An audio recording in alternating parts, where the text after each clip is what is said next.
Hello दोस्तों, आज हम आपके साथ कुछ ऐसे एटीट्यूड शेयर करने जा रहे हैं जिन्हें आप अपनी पर्सनालिटी का इंपॉर्टेंट पार्ट बनाने पर विचार कर सकते हैं ताकि लोग आपके ऊपर अट्रैक्ट हो सके। यह उस कारण से है कि लॉ ऑफ अट्रैक्शन कहता है you don't attract what you want, you attract what you are. इसलिए जब आप किसी से मिलते हैं या बातचीत करते हैं तो लोग पहले आपके एटीट्यूड से आपको जज करते हैं। अगर आपके अंदर यह एटीट्यूड नहीं है तो लोग आपसे अट्रैक्ट नहीं होंगे, क्योंकि आपको अट्रैक्टिव बनने के लिए बताए गए एटीट्यूड का होना बहुत जरूरी है। तो चलिए शुरू करते हैं। वैसे ऑल अबाउट टुमारो में आपका वेलकम है। Number 1, be direct and clear.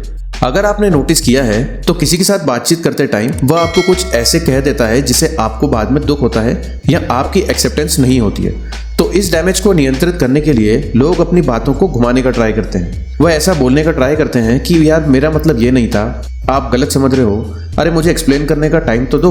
Publicly वे इस प्रिंसिपल को साबित करने का ट्राई कर रहे होते हैं कि आप उनकी बातों को समझने में कैपेबल नहीं हो, आपकी अंडरस्टैंडिंग में कमी है और वो आपको कंफ्यूज करने की कोशिश कर रहे होते हैं, जिन्हें आप एक्चुअल में पूरी तरीके से समझने में कठिनाई होती है कि वो व्यक्ति क्या कहना चाह रहा है।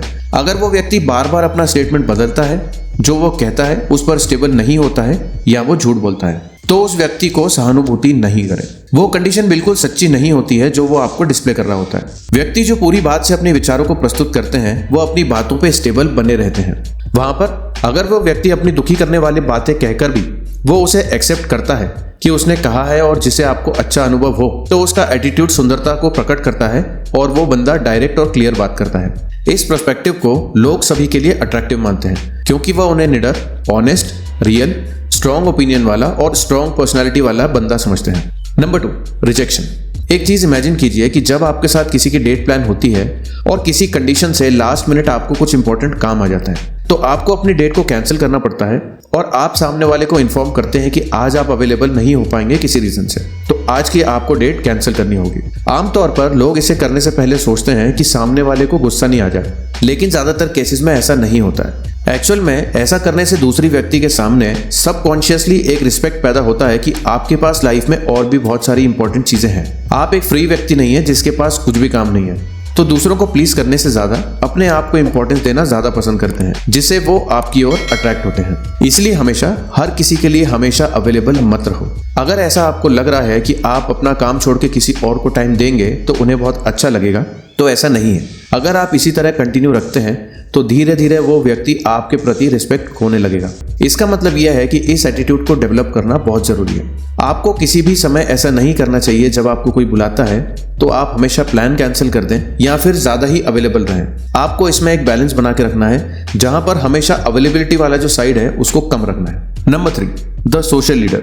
अट्रैक्टिव लोग सिर्फ वर्क प्लेस पर नहीं बल्कि उनके सोशल सर्कल में भी लीडर होते हैं। वे कभी पहले कदम उठाने से नहीं हिचकिचाते और किसी अनजान व्यक्ति से बात करने से नहीं डरते हैं। वे किसी भी नई चुनौती के लिए हमेशा तैयार रहते हैं और इसके लिए उनको स्ट्रगल भी नहीं करना पड़ता। इसका मतलब यह है कि वह अपने आप पर बिलीव करते हैं, जिसे ज्यादातर लोग आसानी से अचीव नहीं कर पाते, और यही एटीट्यूड दूसरों को अट्रैक्ट करता है। ऐसा है कि जैसे कोई फिल्म देखते हैं, वहां एक हीरो में सारे के सारे गुण होते हैं। वो फियरलेस होता है, अपने दोस्तों के बीच लीड करता है, सबके सब लोग उसकी बातें भी सुनते हैं, वो पूरा का पूरा एडवेंचर से भरपूर काम करता है और फिल्म में देखते समय ऐसे कैरेक्टर में हमारा भी बहुत इंटरेस्ट रहता है। अब रियल लाइफ में भी ज्यादातर लोग हीरो बनने की कोशिश करते हैं। वे लोग जो बस जीने की कोशिश नहीं कर रहे बल्कि एक्चुअल में मार्गदर्शन कर रहे होते हैं। इसलिए आप भी एक नेता बनने का प्रयास करें।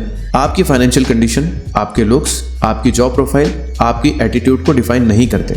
एक सोशल लीडर वाला एटीट्यूड डेवलप करने के लिए आपको केवल अपने माइंडसेट को बदलने की जरूरत है। अपने आप के लिए स्टैंड लें, जहां जरूरत हो वहां फाइट के लिए तैयार रहें।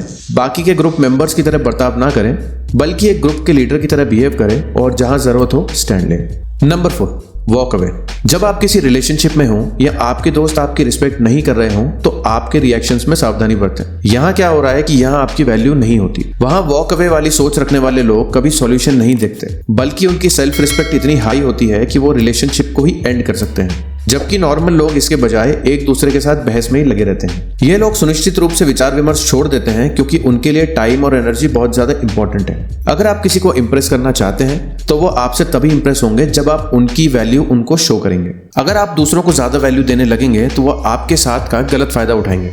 उन्हें ऐसा लगेगा कि कभी भी आप उनके बिना नहीं रह सकते और वो अपनी इच्छा के अनुसार आपसे बिहेव करेंगे। इसलिए अगर आप हर सिचुएशन में अपने एटीट्यूड को डिस्प्ले करते हैं तो ये आपकी पर्सनालिटी का एक इंपॉर्टेंट पार्ट बन जाता है। इसीलिए एक ऐसा एटीट्यूड डेवलप करें जिससे लोग एक्सपीरियंस करें कि आपके साथ सही बिहेवियर नहीं करा तो आप उन्हें आसानी से छोड़ सकते हैं। Number 5, silent confidence. हर तरह का कॉन्फिडेंस हमेशा अट्रैक्टिव नहीं होता। फॉर एग्जाम्पल, जैसे कि कोई अपनी सक्सेस के बारे में बहुत बड़ा चढ़ाकर बात कर रहा हो, आपको अपने अचीवमेंट्स के बारे में बार बार बता रहा हो, तो किसी व्यक्ति को यह सुनने में इंटरेस्ट कभी भी नहीं होता कि आप कितना कमाते हैं, आप कौन सी गाड़ी चलाते हैं। अगर आप लोगों को बिना अपने आप को प्रमोट किए बड़े चढ़ाकर डिस्प्ले करते हैं, फॉर एग्जाम्पल, अगर किसी के पास बहुत पैसा है तो वो आपको अट्रैक्ट नहीं कर सकता जैसे कि वो अपने पैसे से बाकी लोगों को अट्रैक्ट कर सकता। वो सिर्फ पैसे से लोगों को अट्रैक्ट करता है। मान लेते हैं कि आपके पास बहुत पैसा है, लेकिन आप एक साधारण लाइफस्टाइल अपनाते हैं और किसी को पता चलता है कि आप बहुत ज्यादा दान करते हैं, तो ये बात लोगों को आपकी तरफ अट्रैक्ट करती है। लोग आपके कैरेक्टर और कॉन्फिडेंस से अफेक्ट होते हैं, ना कि आपके अचीवमेंट से। इस मानसिकता को साइलेंट कॉन्फिडेंस कहा जाता है। इसीलिए आपकी सक्सेस की कहानी या आपकी उपलब्धियां और आने वाली योजनाएं सिर्फ आपके पास ही रहने दें। लोगों को आपकी इंपॉर्टेंस का आभास खुद ही होने दें कि वास्तव में आप कितने बेस्ट हैं। Number 6, imperfectly perfect. Pratfall effect के अकॉर्डिंग अगर आप मिस्टेक्स करते हो तो लोग आपसे ज्यादा अट्रैक्ट होते हैं। रिसर्चर्स एलियट एरन ने यूनिवर्सिटी ऑफ टेक्सास में सबसे पहले इस चीज को डिस्कवर करा था कि लोग कैसे मिस्टेक से रिलेट कर पाते हैं और ये एक अट्रैक्शन का साइन बन जाता है। उन्होंने यूनिवर्सिटी ऑफ मिनीसोटा के स्टूडेंट्स को एक आवेदन प्रदर्शित किया जहां सारे लोग पोएम पढ़ रहे थे और उन्होंने क्विज में अच्छा प्रदर्शन किया था, लेकिन लास्ट में एक गलती से एक कॉफी का कप गिर गया था। बाकी स्टूडेंट्स ने लाइकेबिलिटी के पॉइंट में उन लोगों को ज्यादा रेट किया जिनसे कॉफी गिरी थी, बजाय उन स्टूडेंट्स के जिन्होंने सेम परफॉर्म किया लेकिन लास्ट में उनसे गलती नहीं हुई। दोस्तों, कई व्यक्ति अपनी गलती छुपाने के लिए किसी भी लिमिट तक चले जाते हैं। वो झूठ बोलते हैं, माइंड गेम्स खेलते हैं, खुद को ऐसा प्रेजेंट करते हैं कि वो पूरी तरीके से 100% परफेक्ट है। इससे सामने वाला रिलेट नहीं कर पाता। वे उन्हें परफेक्ट पर्सनालिटी की तरह देखते हैं जो पूरी तरीके से सही नहीं होती। साथ ही हर किसी को ये पता है कि ये प्रैक्टिकली पॉसिबल नहीं है कि कोई भी आदमी 100% हो। इसलिए वो व्यक्ति जो अपनी गलती छुपाने के बजाय उन्हें सामने रखकर उनकी कमियों और दोषों का सामना करता है, वो बहुत अट्रैक्टिव बनते हैं क्योंकि कोई भी परफेक्ट नहीं होता। हर इंसान जो गलतियां करते हैं उसे सीखकर आगे बढ़ते हैं। जब आप इस पॉइंट ऑफ व्यू को अपने सामने रखते हैं तो लोग इसे रिलेट करने लगते हैं। उन्हें लगता है कि आप भी उनकी तरह हैं जो अपनी बेटर वर्जन बनने के लिए मेहनत कर रहे हैं। तो दोस्तों, कमेंट करके बताएं कि आपको ये वीडियो कैसा लगा और आप इनमें से कौन कौन से एटीट्यूड फॉलो करते हैं। अगर ये वीडियो आपको पसंद आया तो कृपया इस वीडियो को सब्सक्राइब कर बेल आइकन जरूर दबाएं। आपसे मिलता हूं अगले वीडियो में। Bye bye.